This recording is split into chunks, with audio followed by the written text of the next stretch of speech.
নিতে না, বুড়িকে কেউ কেউ জিজ্ঞাসা করছে না।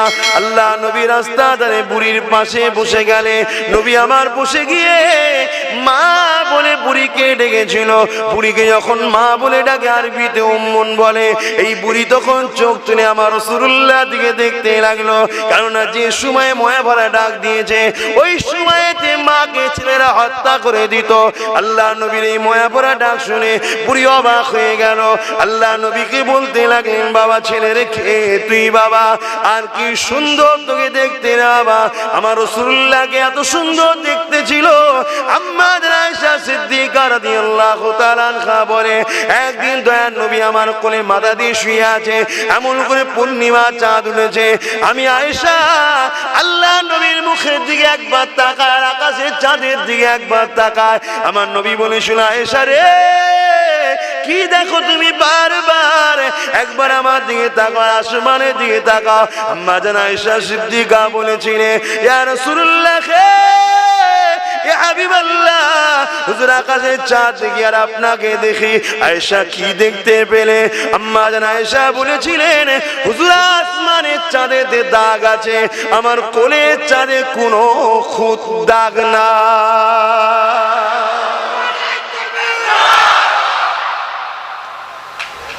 সেই নবী পাককে দেখে বুড়ি অবাক, এত সুন্দর দেখতে। কাকে বলছে? একজন গায়ের ইসলাম, যার ঘরে 3টে ঠাকুরের মূর্তি আছে, এর নাম ইসলাম। আল্লাহ সৃষ্টি হিসাবে মানুষকে ঘৃণা করাটা ইসলামের নাম নয়। আজকে ইসলামের দোহাই দিয়ে অনেক কিছু কাজ হচ্ছে, তাই তো আজকে আমরা বেউজ্জতি হচ্ছি। যুগে যুগে আমাদের ঘরে দেখে গায়ের ইসলামরা ইমানের কলেমা পড়েছে, আর আমাদের ঘরে দেখে আজকে যুগে যুগে আমাদের ঘরে দেখে আজকে সারা দুনিয়ায় প্ল্যান হচ্ছে কি করে দেশকে শেষ করা যায়। 18 বছরের যুবক হযরতে আব্দুল্লাহ ব্যবসা সূত্রে বাজারে টাউনে শহরে এসেছে ব্যবসা করতে। জগৎ বিখ্যাত ওলি ছিলেন। 18 বছর বয়স তখন, সেই পিরিয়ডের কথা বলছি। ব্যবসা ক্ষেত্রে শহরে গেছে, এমন একটা জায়গায় ঘর নিয়েছে, তার বাড়ির পাশেতে একজন আগুন পূজারী, মুজুসি বলা হয়, তার বাড়ি। মুসলমান থেকে নাক ছিটকাচ্ছে। প্রতিদিন বাড়ির ধুলোগুলোকে, যাই ময়লাগুলোকে পরিষ্কার করে আব্দুল্লাহ ঘরের দরজার গোড়ায় ফেলে দেয়। আর হযরতে আব্দুল্লাহ জন ছেলে, 18 বছর ছেলে, ফজরের নামাজ পড়ে। নামাজ পড়ে নিয়ে কি করতে হয়? নামাজ পড়ে আপনারা কি করে? হ্যাঁ, নামাজ পড়ে নিয়ে আল্লাহর কোরআন পড়তে হয়। বলুন সুবহানাল্লাহ। কিন্তু আমরা পড়ে উঠতে পারিনি। নামাজ পড়ে নিয়ে আবার ওপর হয়ে যায়, কেউ শুয়ে পড়ে, আর না একটু ঘোরাঘুরি করে। কোরআন পড়তে হয় কিছু সময়। আল্লাহ আমাকে আপনাকে সবাইকে তৌফিক দেন পড়ান। বলুন আল্লাহুম্মা আমিন। হযরতে আব্দুল্লাহ হুজুর প্রতিদিন ফজরের নামাজ পড়ে কোরআন পড়ে। পড়ে যখন দরজা খুলে দেখে যে হুজুরের দরজার পোটেতে অনেক ময়লা নোংরা পড়ে আছে। হুজুর এদিক ওদিক তাকিয়ে দেখছে কেউ কোথা নাই। আর একটা ঘর থেকে পাত্র নিয়ে এলেন, তাতে করে ময়লাটা তুলে যেখানে ময়লা ফেলে সেখানে ফেলে দিলেন, কিচ্ছু বললেন না, চলে গেলেন কাজে। পরের দিন আবার সেই ফজরের নামাজ পড়ে কোরআন তেলাওয়াত করে বেরিয়েছে, দেখছে আবার ময়লা। 3 দিনের দিকে আবার ময়লা। কয়েক সপ্তাহ কেটে যায়, কিচ্ছু বলছে না, ফেলেই যাচ্ছে। তা যে ময়লাটা ফেলছে সে ভাবছে আব্দুল্লাহ হয়তো গোপনে গোপনে আমায় খুঁজছে, গোপনে গোপনে হয়তো খুঁজছে।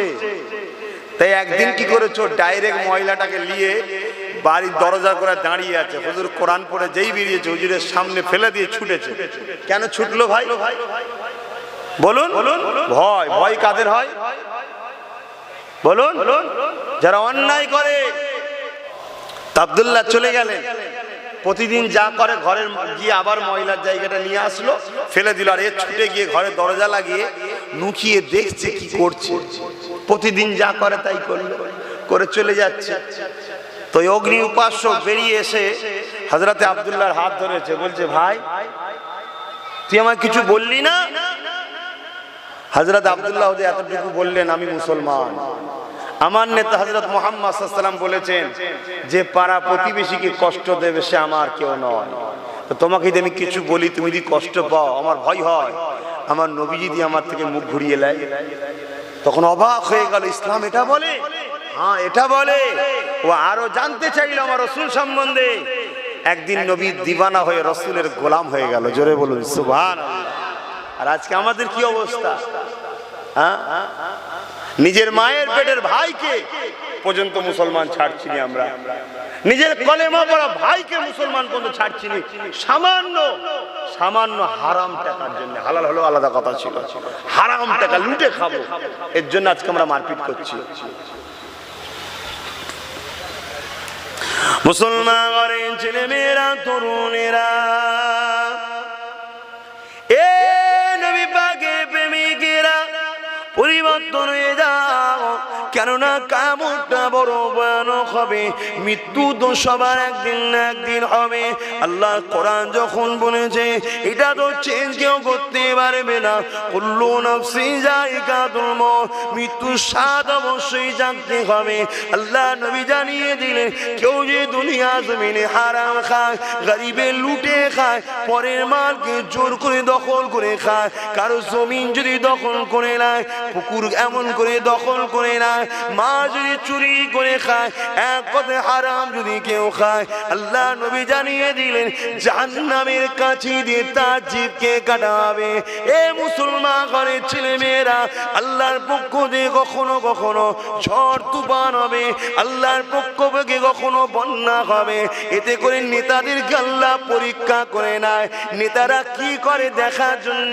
এইগুলো হয় ওই সময় নেতারা যদি নেকি কামাতে পারে, গরিবের যদি সেবা করতে পারে, বিপদগ্রস্ত মানুষের পাশে দাঁড়াতে পারে, তাদের অধিকার যদি পাইয়ে দিতে পারে, দুর্নীতি যদি না করে, আল্লাহ নবী জানিয়ে দিল যে নেতা দুনিয়ার জমিনে ইনসাফ প্রতিষ্ঠিত করবে, ন্যায় বিচার প্রতিষ্ঠিত করবে, আল্লাহর সৃষ্টির সেবা করবে, মানুষ জাতির কল্যাণের কথা ভাববে, আমি রাসূলুল্লাহ জানিয়ে দিই কাল কিয়ামতের ময়দানে যেদিন মাথা এক হাত উপরে আল্লাহ সূর্যকে নামিয়ে দেবে, নফসি নফসি করতে থাকবে, যেদিনে কোনো ছায়া দেবে না, ওই সৎ নেতাকে, ওই সৎ লিডারকে আমার আল্লাহ নবী জানিয়ে দিলে আমার আল্লাহ পাক তাকে আরশে আজিমের ছায়া দেবে।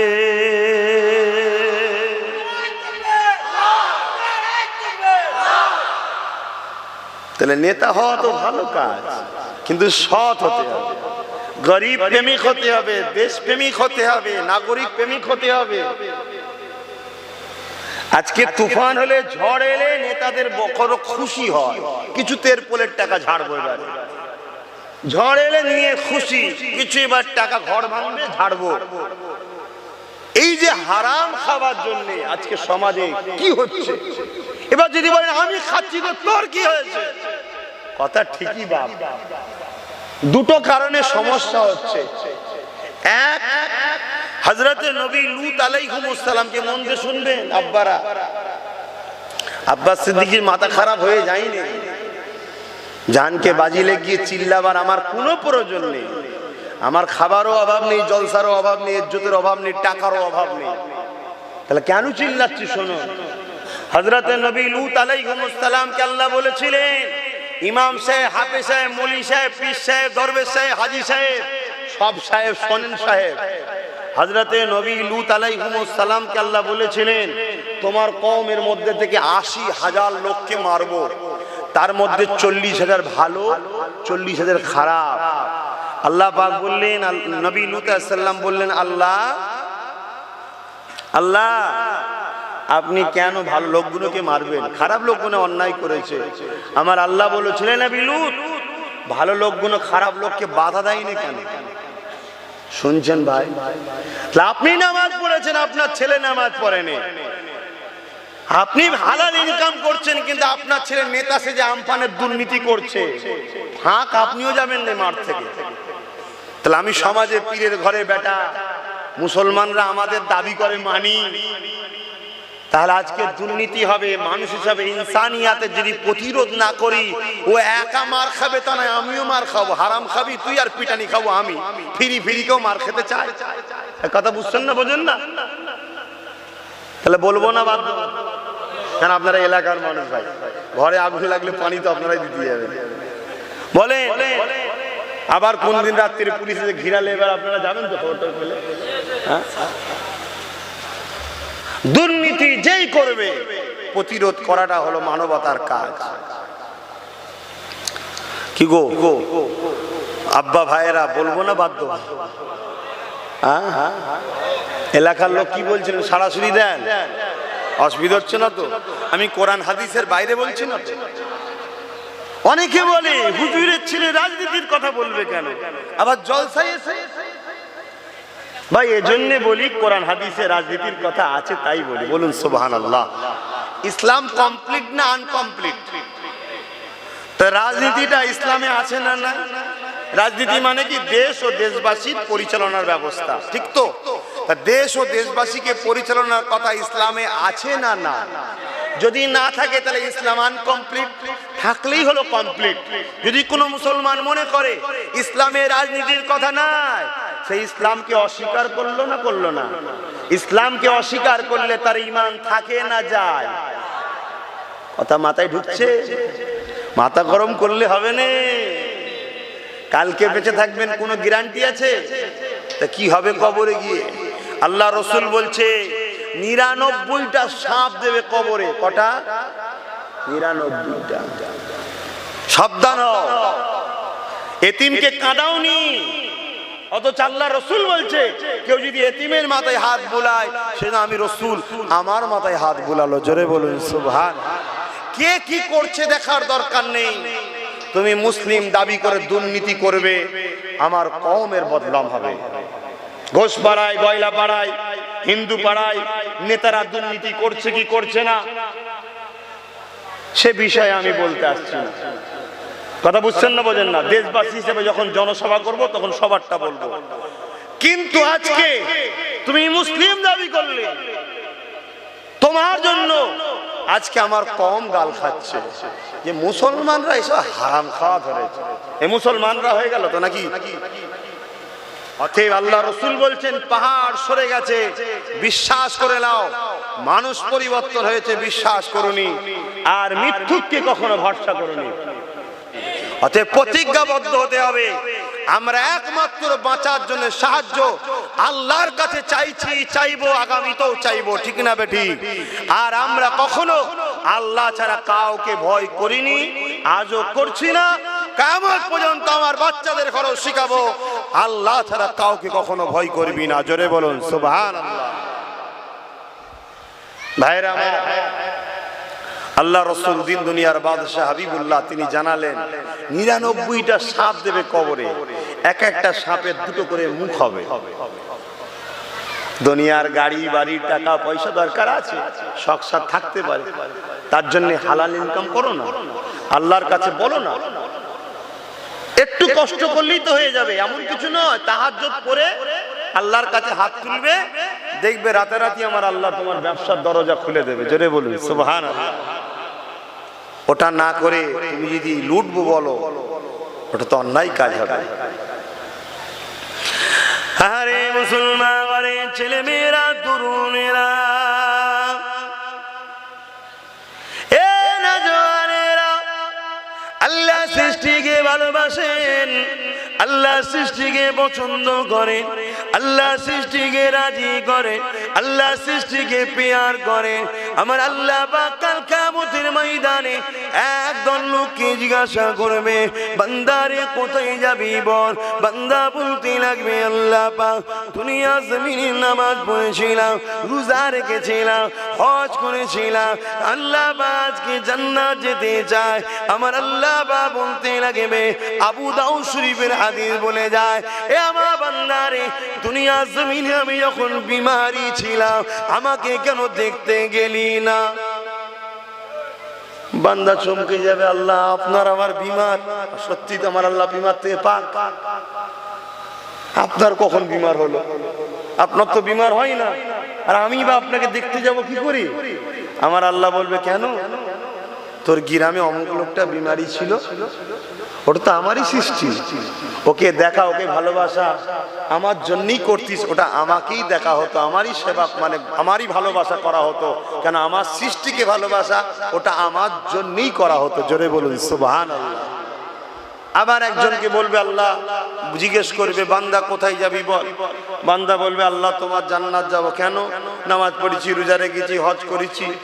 এই আমার যখন পিপাসা লেগেছিল আমাকে পানি পান করালিনি কেন? আমার যখন খিদা লেগেছিল খেতে দিলি না কেন? বান্দা আবার অবাক হয়ে যাবে, আল্লাহ আপনাকে তো পিপাসা লাগে না, খিদা লাগে না, এ থেকে তো আপনি পাক। আমার আল্লাহ বলবে, কেন তোর গ্রামের গরিবটা, ওটা তো আমারই সৃষ্টি, ওকে যদি খাওয়াতিস ওটা আমার সৃষ্টির সেবা করা হতো, ওটা আমি আল্লাহ আমার জন্যই করা হতো। জোরে বলুন সুবহানাল্লাহ। আবু দাউদ শরীফের হাদিস এটা। তাহলে ভাবুন, আজকে আল্লাহর সৃষ্টিকে হেফাজতের কথা ভাবতে হবে না? হবে না? আজকে মেয়েরা কত অসহায় হয়, কখনো বুকে হাত দিয়ে চিন্তা করে দেখেছেন? এই ছোট্ট বাচ্চা মেয়েটা আসিফা, যাকে 7 দিন ধরে মন্দিরের মধ্যে রেপ করা হলো, কি কষ্ট হয়েছে তার উপরে। গত কয়েকদিন আগে যেটা ইউপিতে হলো আবার, হ্যাঁ, অন্যায় হলে তাকে প্রতিরোধ করে দমন যদি না করো, এই অন্যায় একদিন আপনার ঘরে ঢুকবে, জেনে রেখে দেবেন, আপনার ঘরে হামলা করবে একদিন।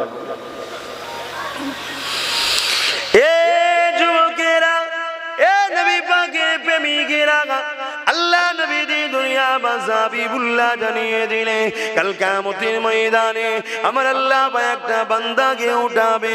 ওরে আমার বান্দার এদিকে আয়, হিসাব নিকাশটা আমাকে দে। বান্দা কাঁদতে লাগবে, আল্লাহ পাক আপনি আমাকে সবার সামনে বিউজুদি করে দেবেন না, আপনি আমাকে গোপনে গোপনে জাহান্নামে দিয়ে দেন। আমার আল্লাহ বলতে লাগবে, বান্দারে না একবার তোরা বললাম এটা দেখা, লা তাখনাতু মিন রাহমাতিল্লাহ, আমার রহমত থেকে নিরাশ হয়ে যাস না। বান্দা তোরা আমলনামাটা দেখা। বান্দার আমলনামা আল্লাহ বা দেখতে লাগবে, আমলনামা দেখতে দেখতে দেখা যাবে বান্দার আমলনামায় গুনাহ পাপ অন্যায় ভরা, শুধুমাত্র একটা ভালো কাজ রয়েছে। ওই একটা ভালো কাজ দেখে আমার আল্লাহ বা রহমতের দরিয়া জশ মেরে বলতে লাগবে, ওরে আমার বান্দারে তোর একটা ভালো কাজ পেয়েছি, ওই কাজটা আমার পছন্দ হয়েছে। ওরে আমার বান্দা যা, আমি আল্লাহ পাক আমার রহমতের বিনিময়ে তোকে নাজাত দিয়ে দিলাম।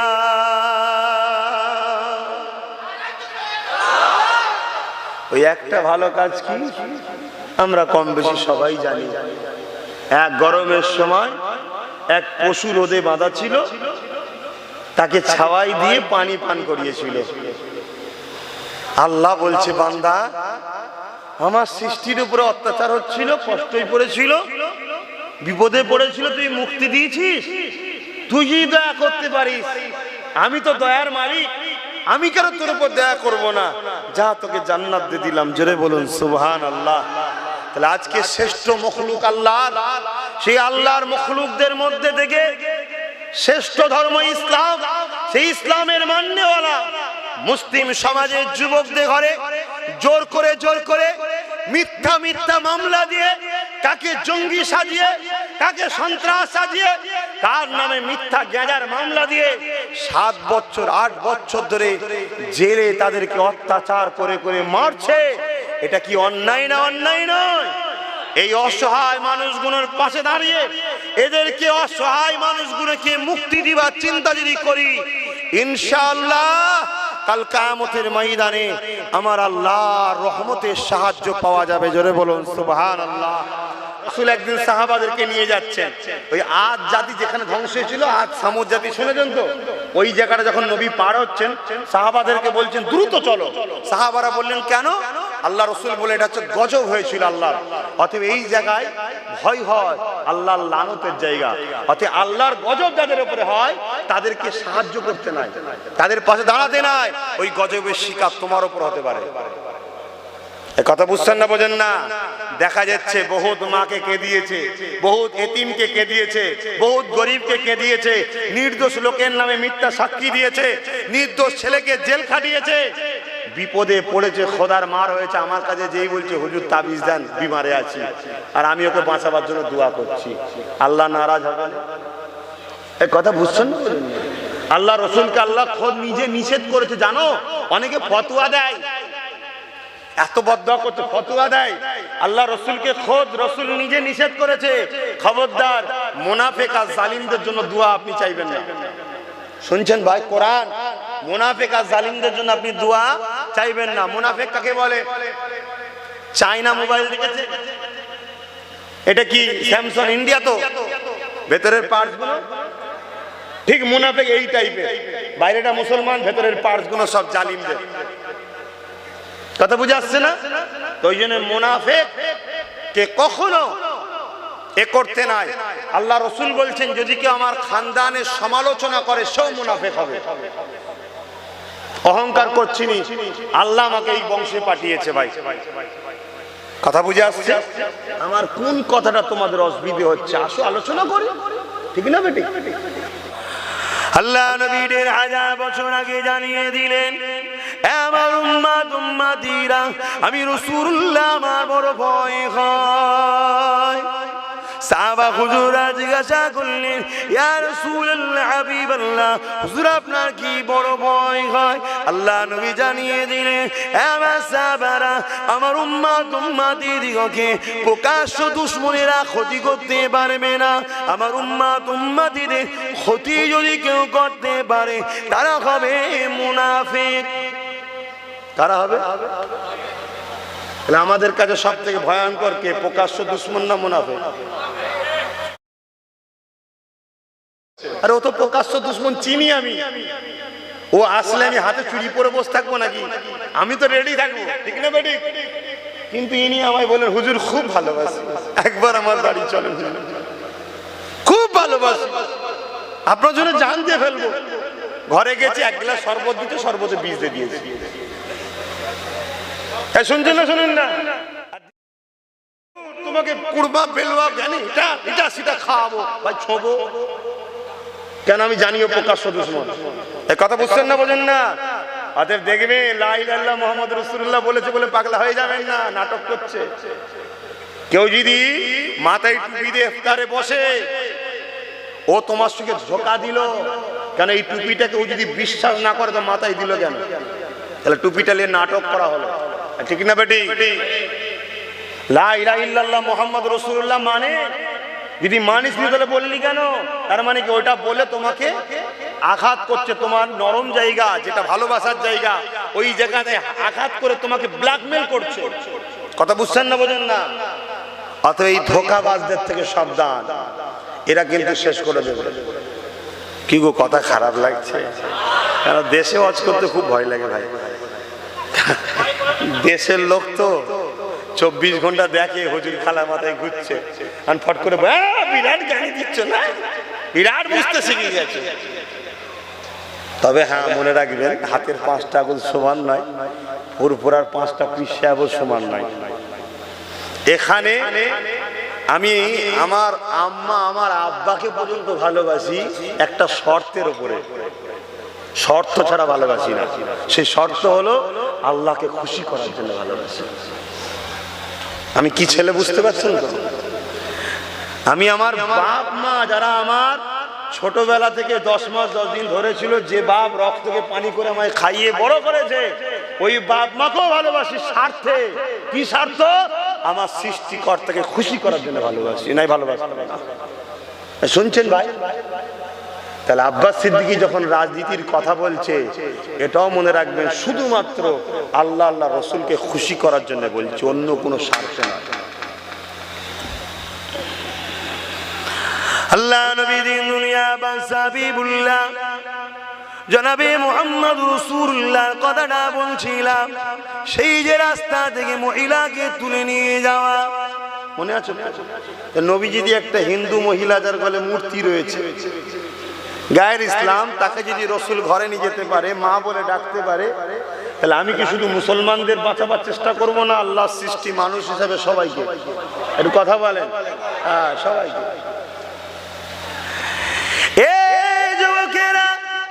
আল্লাহ নবী আমার মদিনা জমিনে রাষ্ট্র কায়েম করেছিলেন, নবী আমার দেশ কায়েম করেছিলেন। আল্লাহ নবী খোদ নিজে রাষ্ট্রপ্রধান হয়েছিলেন, রাষ্ট্রনায়ক হয়েছিলেন। কিভাবে রাজনীতি করতে হয়, কিভাবে দেশ চালাতে হয়, কিভাবে প্রশাসন ব্যবস্থা হবে, কিভাবে আইন ব্যবস্থা হবে, কিভাবে দেশকে বিদেশি শক্তি থেকে বাঁচাতে হবে, বর্ডার কিভাবে পাহারা দিতে হবে, দেশের সার্বভৌমত্ব কিভাবে চলবে, নাগরিকরা কিভাবে সুরক্ষিত থাকবে। আল্লাহ নবী সব কিছু 10 বছর ধরে নিজে রাষ্ট্রনায়ক হয়ে দেশ চালিয়েছে। নবী যদি 10টা বছর ধরে রাষ্ট্রনায়ক হয়ে দেশ চালাতে পারে, সেই নবীর উম্মত আমি যদি দেশ ও দেশবাসী সেবার জন্য রাজনীতি করি বলি, তাহলে কি গুনাহ হবে? তো সুন্নাত হবে, সওয়াব হবে। তোমার এত ব্যথা হচ্ছে কেন? তোমার এত অসুবিধা হচ্ছে কেন? না, সব ঠিক আছে, দাদা হুজুরকে কেন জড়ালো? এটা তো শোনা যাচ্ছে নাকি? দাদা হুজুরকে কেন জড়ালো? ভাই আজকে তো বইগুলো আনতে ভুলে গেছি। এখানে একটা দাওয়াত আছে তোরলপুরে, কবে জানো? 14ই কার্তিক। ওই দিনে সব দলিলগুলো নিয়ে আসবো, আজকে বেখেয়াল হয়ে গেছে। ওই দিনে দলিলগুলো নিয়ে আসবো। ভাই দাদা হুজুরের সময় জন্ম নিয়েছিলেন এমন কেউ এখানে বেঁচে আছে? আমিও তো দাদা হুজুরের পেটে জন্ম নিইনি। দাদা হুজুর কি করেছে না করেছে আমি জানি, আপনারা জানেন। আমি যদি বলি রাজনীতি করেনি, ইনি যদি বলি রাজনীতি করেছে, উভয়ের কথাই শোনা যাবে না। কেন? উনিও জন্ম নেয়নি, আমিও জন্ম নিইনি। দাদা হুজুরের বিষয়ে জানতে গেলে কি করতে হবে? ইতিহাস। ওই দিন ইতিহাস নিয়ে আসবো, দেখবে। আবার কিছু মানুষ বলতে পারে ওরকম ইতিহাস লিখে দেওয়া যায়, তা আপনি একটা লিখেই দেখান না, একটা লিখে দেখান না। দেখি হাসির কথা ভাই। এবার এই কথাটা কেন বলছি? দাদা হুজুরের গায়ে দাগ লাগানো মানে দাদা হুজুরকে অপমান করা। দাদা হুজুর যদি রাজনীতি না করে থাকে, বা রাজনীতিকে ঘৃণা করে থাকে, বা রাজনীতির থেকে দূরে থাকে, তাহলে আমার আবু বকর সিদ্দিক 100% ইসলামকে মানতে পারে না। কথা বুঝছেন না? বুঝেন? যদি কেউ মনে করে 100% কোরআন হাদিস মানবো, তাকে 100%-এর মধ্যে রাজনীতি একটা পার্ট, ওটা কেউ মানতে হবে। ছুচোরে বাবা।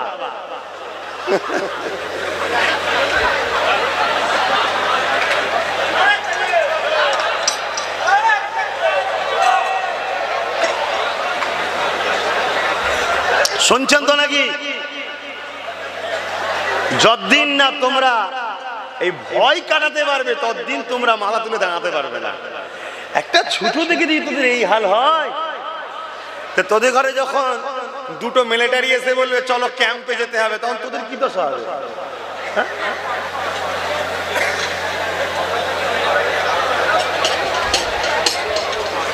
কি গো, গেছে তো তিনি।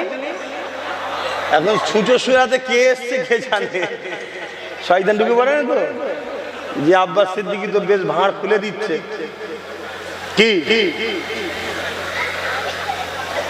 তাহলে দাদা হুজুর কি করেছে না করেছে ভাই আমি জানি না, কারণ দাদা হুজুরের পেটে আমি জন্ম নিইনি। বইয়ে কিতাবে ইতিহাসে যেটা আছে, ওই 14ই কার্তিক নাকি বলে, ওখানে মাগরিবের পরে আছে, আসবো দলিল নিয়ে আপনাদের দেখে দেবো। কথা বুঝে আজ কানতে ভুলে গেছি। তবে এতটুকু বলে যাচ্ছি, যদি কেউ 100% ইসলামকে মেনে চলতে চায়, তাকে রাজনীতি সম্বন্ধে ভূমিকা দেখাতেই হবে। এবারে নিজে করা বা শিক্ষা দিয়ে লিডার তৈরি করা, যে কোনো একটা। দাদা হুজুর ছিলেন শিক্ষক। তিনি কিতাবে যেটা পাওয়া গেছে, রাজা হয়ে কোনো জায়গায় বসেন ঠিকই, কিন্তু তিনি রাজা তৈরি করেছে। জোরে বলুন সুবহানাল্লাহ। কেন? তিনি মুজাদ্দিদ ছিলেন, যুগ সংস্কারক। যুগের মধ্যে যত বুরাই কাজ আছে সব থেকে মিটাবার জন্যই মুজাদ্দিদদের ঘরে পাঠানো হয়। তাহলে দুর্নীতিটা মুজাদ্দিদদের মিটানোর কাজ না, কাজ নয়। হ্যাঁ।